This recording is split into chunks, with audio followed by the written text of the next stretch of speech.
Tikulandireni mu program ene ya Tikudziweni Pano Pa Times. Ine dzina langa ndine Alik Ponje. Mu program ene timakhala tikudziwana ndi anthu osiyanasiyana, azisuzo, kayandandale, abusa, osewera mpira, oyimba ndi ena otero. Cholinga chake ndi choti tizidziwa zimene akuchita kuti khoza kuphunzirapo ziwiri kapena zitatu. Ndipo lero tachitika mwayi tikhala tikudziwana ndi mbusa Bilegama, mlembi wamkulu ku sinodi ya Blantyre mpingo wa CCAP. Tulandireni program ene ya busa. Zikomo kwambiri. Tithokoze kuti mwabwera takuita nani. Zikomo kwambiri. Tikamati Reverend Bilegama, mwachidule tikhozana kuti ndi ndani? Mukamati Reverend Dr. Bilegama,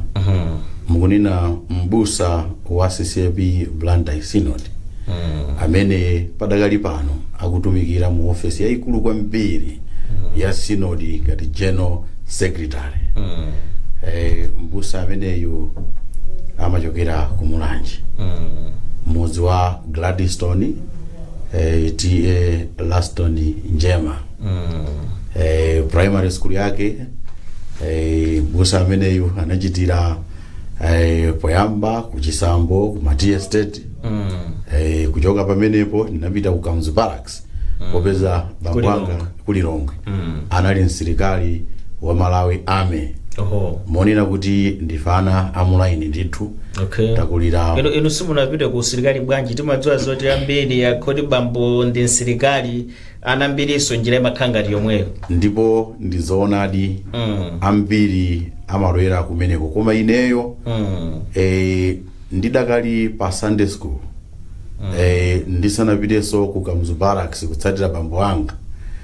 ndinali ndi chidwi chofuna kukhala mbusa wa CCAP. Ndimonso mene ndimayenda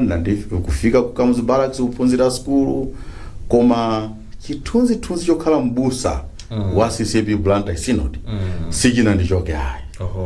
Tikamachita zamasewera kumachita dirija kapita kuti peretage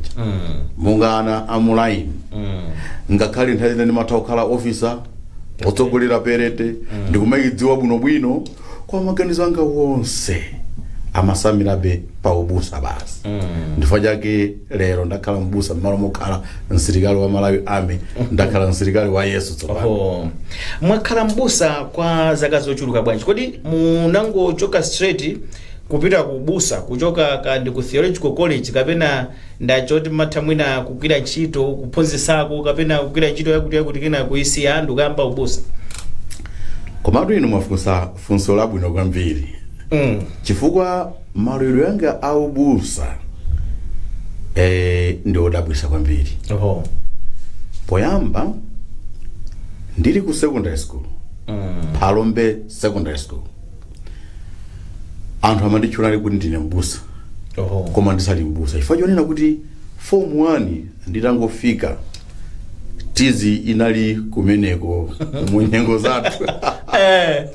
Ndiye ndimakumbukira kuti ndili form 1 yomweyo ndinazalalikira ulaliko kuti munthu ndi munthu nzake. Munthu ndi munthu nzake, kuti zimene Mulungu akufuna pa munthu ndi munthu nzake ndi zotani. Ndipo ndimakumbukira kuti ena amati akayamba kutitiza, wina amati iwe akutembelera mbusa ameneyo. Chifukwa choti anamvera ulaliko kumene ndinalalikira ndili form 1. Ndipo form 2 ndinasankhidwa for the first time kukhala chairman wa CCAP, komanso ndikuzasankhidwa kukhala chairman wa SCOM. Zinthu zimene maudindo ngati amene awo chair anthu amapasida udindo ali form 3 kuti amene anali machair awo akamayandikira kulemba mayeso kuti akulowa klasi ya mayeso. Koma ine zinachitika kuti ndili form 2 ndinasankhidwa kukhala chairman wa SCOM, ine ndemwenso kukhalanso chairman wa CCAP pa secondary school yathu ya Palombe. Monena kuti pamene ndimazamaliza school yanga mchaka cha 1993 ndikalekaletu.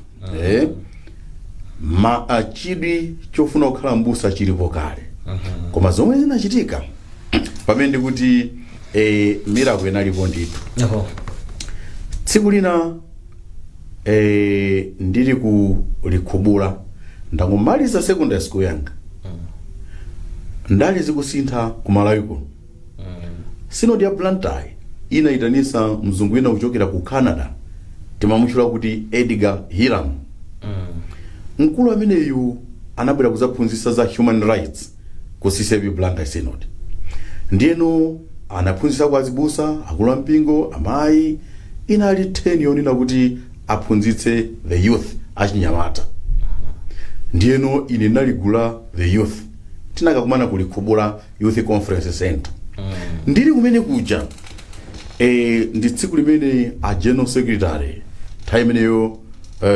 very reverend Dr. Cyrus Nchozana anabwera kuti azatsigulire msonkhano umenewo ndiye ndifuna mumve chisomo chikafuna kubwera chisomo tili mu msonkhano umene uja general secretary abwera amene amayang'anira kulikhubula youth center anabwera mu msonkhano ndi ananena kuti talandira ma tourist angoyankhula French yokhayoka ndiye timati mwina tipemphe ngati alipo mmodzi muno amene amadziwa French apite kuti atithandize chifukwa ife tikulephera kuti timvane ndinali mwana kwambiri nali wochepa ndithu ndiye ndinachita mantha kuti ineyo kuti ndinene kuti ndimadziwa French mwina akandina ya deep yoti tikalephera kumva koma nditaona kuti palibe ndi mmodzi amene anayimika ndinangoyimika mkono mongoyesa kuti mwina ine ndikayese ndi anandivomerera ada genocide anali ndichiti kuona kuti wachinyamata kumaoneka sochepa ndi amene wadzuka kuti akwiza munali anyamata anzathu koma akulu kuposa usinkhu wanga ndinapita kumene kuja thameneyo ngati sindikulakusana ndi zaka 19 ndafika kumene kuja ndimene amazandiuza kuti kumapezeka kuti ma tourist aja ndayankhula nawo mwamwa izonse zimene amayankhulayo ndimazikumbukira bwinobwino inalipo nthawi imene ndimakumbukira mawu a French kwambiri kuposa somwina amchizungu nditathandiza a general secretary Anchozana ananena kuti timafuna sombusa woziwa French chifukwa nthawi zina timapita misonkhano kuma francophone countries timakhala stuck nthawi zina timalandira alendo kuti tipeze interpreter is very expensive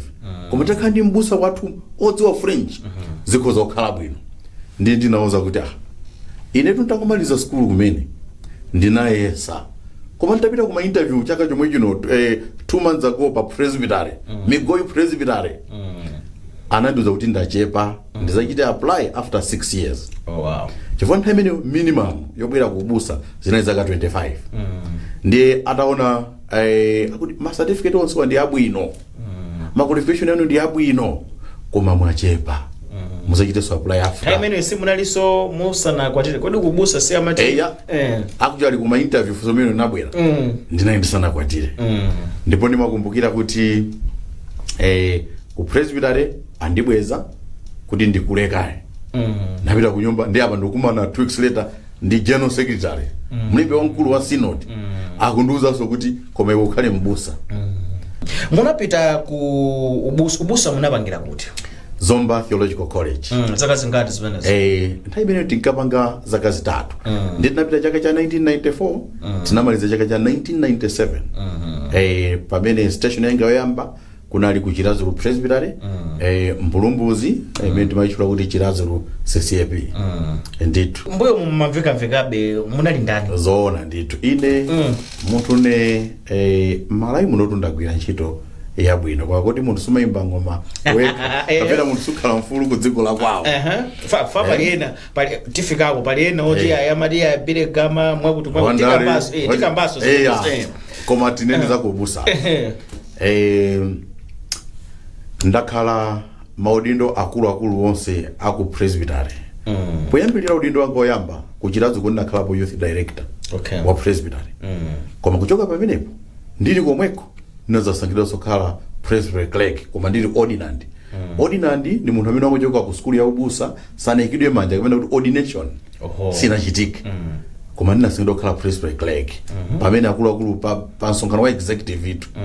ndiye ena ananena kuti koma munthu ndi ordinand ndiye tsopano ku synod kukafunika presbytery clinic ndamene amatiyimirira presbytery ku synod pazikhala misonkhano yoti ordinary sangafikeko mwina afuna akambeso za ordinary ndizi zitani ndiye tinazagwiza kuti amene ana deputywo abwere pa presbytery clinic ine ndikhale pa deputy koma ndimaphatikiza ndi presbytery youth director patabwera abusa ena kena kunapasidwa mwayi kuti mwina ndisankhe pakati pa youth director ndi deputy ndeni nasankha presbytery youth director kuti zichita interact ndi achinyamata kuchoka pamenepo ndakupita ku Chancellor ndachoka pamene ndapita ku Chancellor College ndamaliza first degree bachelor of arts in theology imene ndakhoza ndi credit ndabwerano ku Chilumba CP ku Bangwe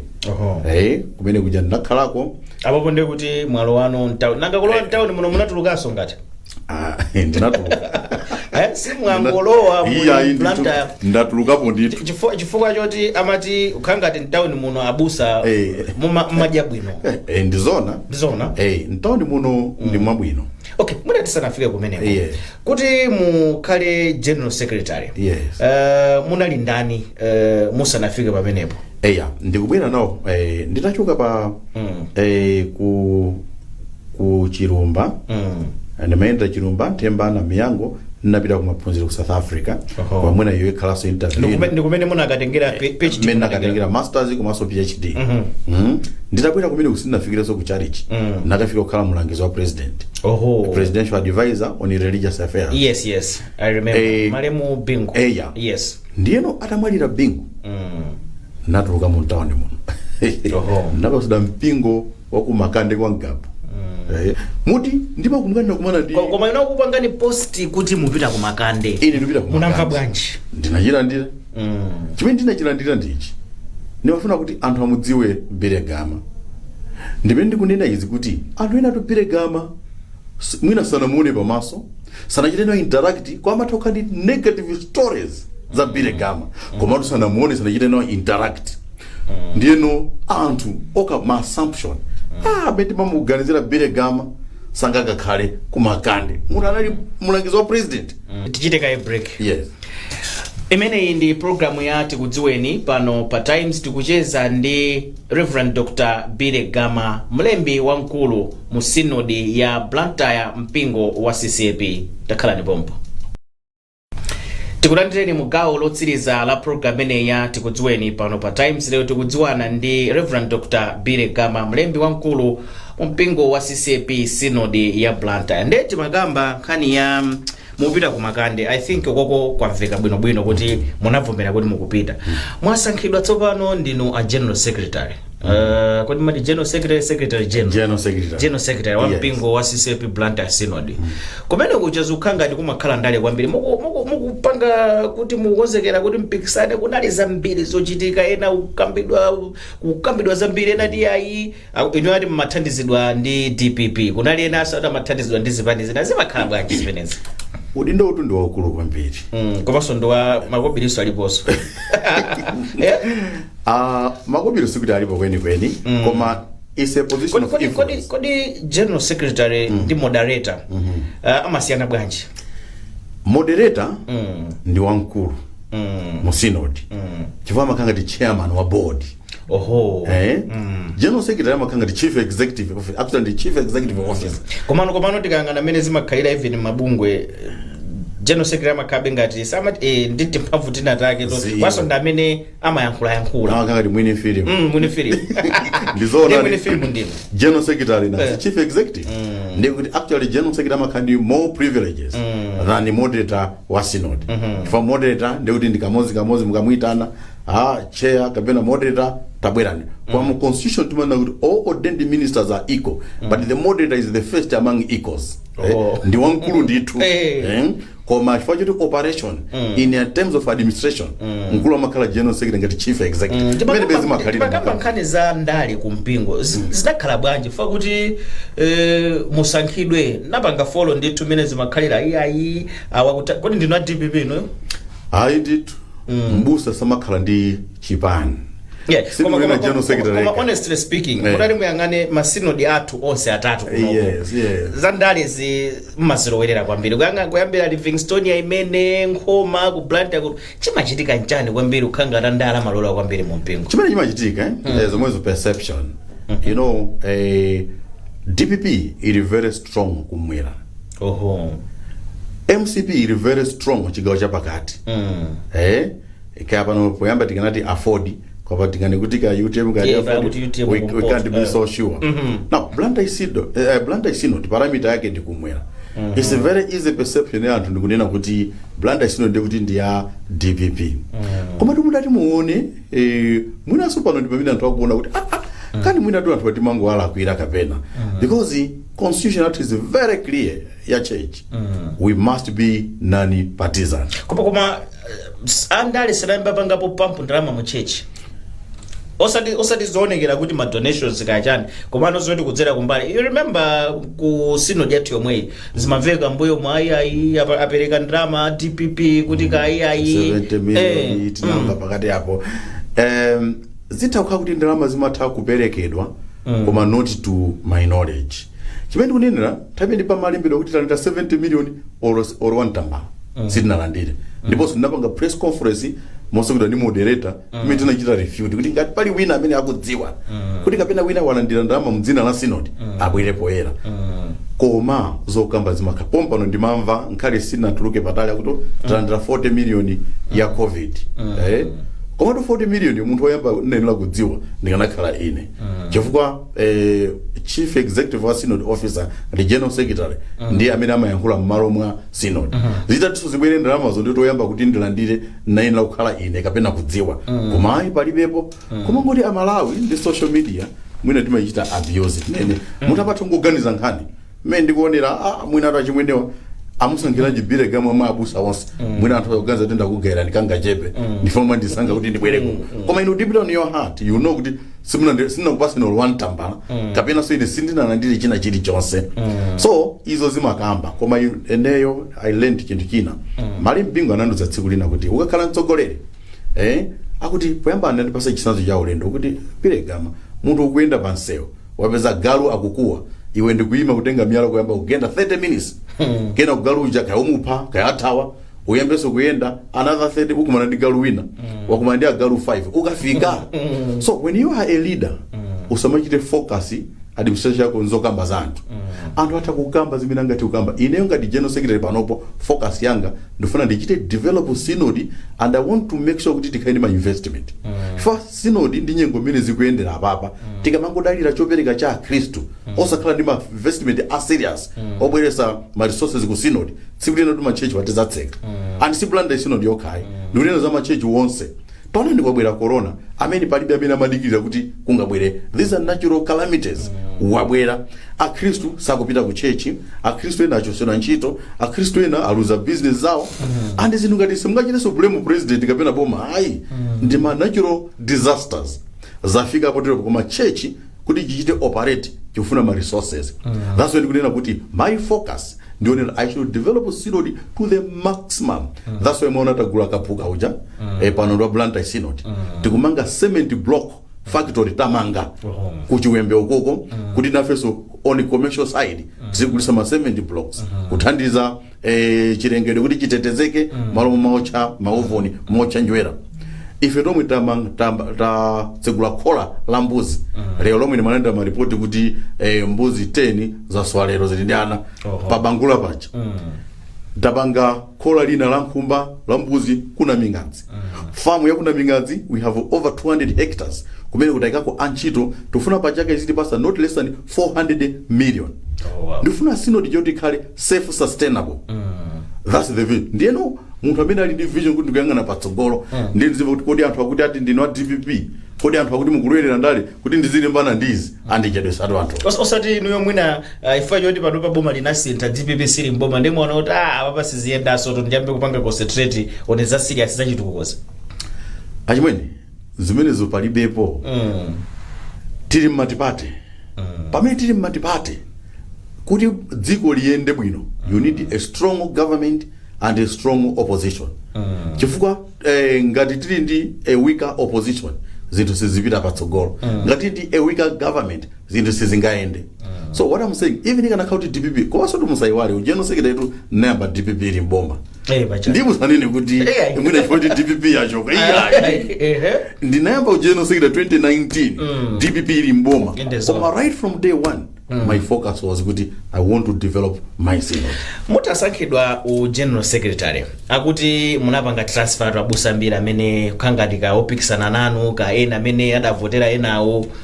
simafuna kuti akhale mwabwino foti niwe mwabwera pa mpando kapena munafusa amakuza nokuti mbusa amene opangidwa transfer kuti sanali mbali ya Biregama ndi ndani kuti mfusifusi limene simumpeza. Actually nitasankhidwa kukhala general secretary ma candidate ena onse 5 amene ndimapikisana nawo ndinayita na office yanga ngati general secretary simuna musunthe ulo mmodzi palibe ulo mmodzi nauza kuti akuluakulu ndawina chisankho ichi ndine general secretary ndine general secretary wa wonse nthawi ya campaign yofuna udindo pa makambidwa zambiri iwalani zakale tichite titukule synod wathu ndipo wonse nafusa kuti inu ngati muna ma idea amene mmati ndikakhala general secretary ndipanga izi inu munayindizanu tizike ni basket imodzi titukule synod komanso napa samwe kuti aliyenseso asankhe mpingo amene akufuna. Mutati mukumbukire amene anali number 2 kwa ine anali Reverend Maulidi. Reverend Maulidi anandiza kuti ineyo achimwene ndithokoze kwambiri ndikanakonda mutanitumize ku St Andrews ku chikwawo presbytery chifukwa ndikane ndi makolo anali nachoncho mutha kuwafusa natumizadi kumeneko choice chawo. Reverend Kadango anati ine nditha kukhala ku michiri komweko choice chawo kuti niwe muli pachama kha kulikulu St Michael's china sumenda adabwisa anthu ndi chimenecho ndine general secretary nainla kusankha mpingo onene pa nainla kukhala ine kodi mpingo wakhaloso peda pake kodi chopereka chachimayenda bwanji chimenechi yato sindimachigwiraso ine mpingo ndinasankha mkowa mudati mpite ku mkowa sisebi exactly orabusa amene amafusa ndikoza kuti mpingo wanga ndi mkowa amafusa kuti mkowa ali kuti chechi chonena kuti ngakhale matoilet ake ndokumba kwa panopo nthawi ndafikapo panopo kuti mpite tamanga chi abolition system chachikulu osati masewera ndafuna mpingo waung'ono kuti ine ndiuthandize mogwirana manja upite patsikulo tsiku lina kamaza ti mpingo panali general secretary pazikwanira chifukwa choti sitinalowere mubusa muchuma iya zimene timalumbira sonkhale pa ordination sitinatsatire muchuma sitinatsatire mpingo waukulu koma kukafika pa general secretary ndi utumiki koma nkhani yoti kacholowa kamachulukanso palibepo obviously my privilege udindo ndo waukulu ndimayenda pa galimoto ya official you see now ndimayendesula ndi driver you see now nde cholowa chilipo ndithu andipo inunso polimbikira kuchita campaign kuti mufike pamenepo madziwa zoti cholowa chilipo because mipingo ndaonapo inenso ndiwasisepe ndaonapo ntawuni makota busa makota amafuna kwambiri apite mtauni ati tithe yabwino yayi ena magulidwa galimoto massive visit yabwino anthu amayendera zambiri zochitika zambiri kutanthauza kuti maitanidwe ali apo kuliso nkhani yoti kacholowa kazikhala kochulukirapo komatu muchiteso underline peace of mind utakhala mpingo waukulu ngati umenewo ineyo ngati general secretary ndalandirapo request kuchoka kwa abusa ena mbusa wina kapena actually ena ali in town mukuna kuti ajeno ndisunthe pingo kutentha kwambiri anthu asidi kumvana munthu ndi muno udiyethelere koma uli ndi mtendere wako wa mtima of course alipo ena kuti tithe ya ikabwera kuza kuti oye apa ndiye munthu waposatu CEO apo obvious koma mwayikusiyana ndichite so point clear baba kukhala mpingo one town sinde kuti sokapenda ku theology college mapeza ma distinction chimo mkhala chisomo we send kuti timakhala so pamodzi ma transfer aja amachoka ku management apita ku management board apita ku staffing and nomination kana apita ku GSE amavomerezedwa ndi gulu so the process ya it's a process ya itani si disonso ya mtu mmoja koma ino mutati mukufuna kuti awawa ndalange amalimbana nane ndaponyeka kwina kwake sindufuna ndichufa mpungu kwina kuli kose kwa koma kuno mwina kuti ino mukuona kuti kumeneko mwina azikavutika simpanga zimenezo mphamvu zo ndinazo nditafuna ndinazo koma I don't want to abuse my powers ndifanyike mbusa aliyense ndimamulemekeza aliyense we are of equal status imangokhala nthawi kuti Biregama panopo nyengo ikhala ni apa matremu anga so akatha ndicho kapo pabweraso wina ino kayaza chula inomo takhala ni apa ndizotheka so ukabwera pene pajapo usamangoni anthu aja kuti oine poti ndili apa ndionese mphamvu zanga hayi tembo yanu ndi makhala 4 years of course apa 2019 2021 apa ndio 2023 mudzayimiraso baba obvious kuzakhala kuti ma project amene ali mutu musinafike nawo pa mapeto ya mukhozosera yena maliza vision ndi awina kuti achite implement it's not easy. Ndibwereze ndifuna sinodi ndikamaza chokapo ndimusiye ali bwino mwina kusiyana ndimene ndinampezera koma kunkhani yachituku anthu ndaona anthu akuyamikira kuti ayi kugula skulu kuchani kaphuka ayi ukhangati zinthu zikuyendadi ndithu koma ukukukotera kuti ukhangati mukumafinya yenda ayi ndithu zimene ndikunena kuti mutati muonesetse wina akakupasani chitsanzo chimene anene kuti ndi ndani amene wafinyika palibe poto simupeza ndi mmodzi amene ndikuchita treat mbusa wina aliyense mofanana ndipo I'm preaching unity and love musinodi ndipo latsopanoli ubale wanu ndotani wabwino kwa basi ineto president Chakwera ndi mayankhula nawo actually atasankhidwa kukhala president mudziko muno mpingo wawo woyamba kuti abwera apemphero unali wa CCB Blantyre Synod uthenga utafika a president akubwera tinakawalandira anakondwera komanso president Chakwera sikuti ine ndadziwa nawo chifukwa akhala president ndili mulangizi wa president wa dziko lino amabwera mu office manga timakhala nawo anali one of my advisors a president Chakwera ndipo ma function angapo taachita pa point kuti lalikirani nalalikira ma 5 July yaja nthawi celebration ubale wathu nthawi zambiri timapanga pa 5 pa 6 ukama celebration few occasions timapanga kuti machita combine kuti pa 6 pomwe pakale mapemphero ndi ma celebrations so mukanena kuti kodi apire gama ubale wa ndi boma inu simunandione pa 14 May kuti ndakapemphera kuliro munthu amene yakudana nawo boma kanakapemphera paene pa ndikanathaukana or kupereka ma excuse ena koma if you church and state ine I believe napanga so research ya church and state nali baso mabuku mukudziwa zimene church and state are partners in development so palizina mpingo ndi boma mukamagwira ntchito so position yanga ngati general secretary I just need to make sure kuti I'm complementing to government development agenda. Reverend Dr. Bire Gama nthawi ndimene aditera nkuteka pali china chimene ineyo sindinathe kufunsa koma ineyo mafunisisa kuti amalawi na ichichokha achimve mpata ndi umenewo chimene ndikanafunisitsa kuti amalawi achimve nchonena kuti Malawi ndi watonse pamene kuti Malawi ndi watonse kandi kuntchito kandi ma business tini zimene zipangidwe spread ku dziko lonse la Malawi tsiku lina malemu bingu anandiuza kuti munthu ina anthu ena anapeka kumana ndi president kumudza kuti wakuti ndo MCP wakuti ndo wa UDF amene mumuchose ntchito malemu bingu anayankha kuti is UDF in Zimbabwe is MCP in Zambia ndi akuti anayankha anthu paja kwauza kuti iliyo mabwera 5 pano mukachoka awiri abwera azanduzaso zoyipa za anthu ena atatu amalawi titakhala ndi mtima wonena kuti tonsefe ndi amalawi ndipo dziko limene mulungu anatipasa ndi limene anthu okuba asiye kuba chifukwa chonena kuti nkhani za corruption as a church strongly tikunena kuti zilekeke ndipo papezeke mechanism kuti zimene zithe chifukwa chonena kuti it's a small cake in the country ndi cake jeno mukapangira mukatenga a larger share munthu mmodzi akakhale ndi 4 billion moyo wake umene uli ndi limitation 4 billion munthu uyu munamva wina wake kuti ndingopereka chisanzo koma all in all izikhaso kunena kuti tonsefe titigwirana manja mosawerengera kuti kodi akhanja kuchokera kuti apire gama kuchokera ndimene ndikupanga mu synod wathu ndikunena kuti kaya wina kuchokera chigawo cha pakati kaya chigawo cha kumwera kaya chigawo cha kumpoto koma as long as ali Kristo wa CCB Blantyre Synod akhali ndi equal opportunity mbusa akakuchokera chigawo cha kumwera kaya cha kumvuma akhali ndi equal opportunity like mbusa wina aliyense ndipo theme ya msonkhano chaka chino ndi chisankho chaka chino mu August theme ya msonkhano imene tayika ndionena kuti rebuilding the CCB Blantyre Synod together by the help of God and I'm emphasizing that kuti tiye ndigwirane ni manja kuti synod atukuke tisachuluse miseche kudelerana koma tigwirane manja synod akatukuka tipindulaso tonse ndakuthokozani kwambiri ndikanatha kuti ndikupatseni maya koma pacha kuli corona musaderenga eziko kwambiri tikatero ndikuti tatsirizanso program ene ya Tikudziweni pano pa Times lero timadziwana ndi Reverend Dr. Bire Gama mlembi wamkulu wa synod ya Blantyre mpingo wa CCB ine dzina langa ndine Ali Ponje ndikuthokozeni kwambiri kuti munali pamenepo kuonera komanso kumvera program eneyi. It's about time.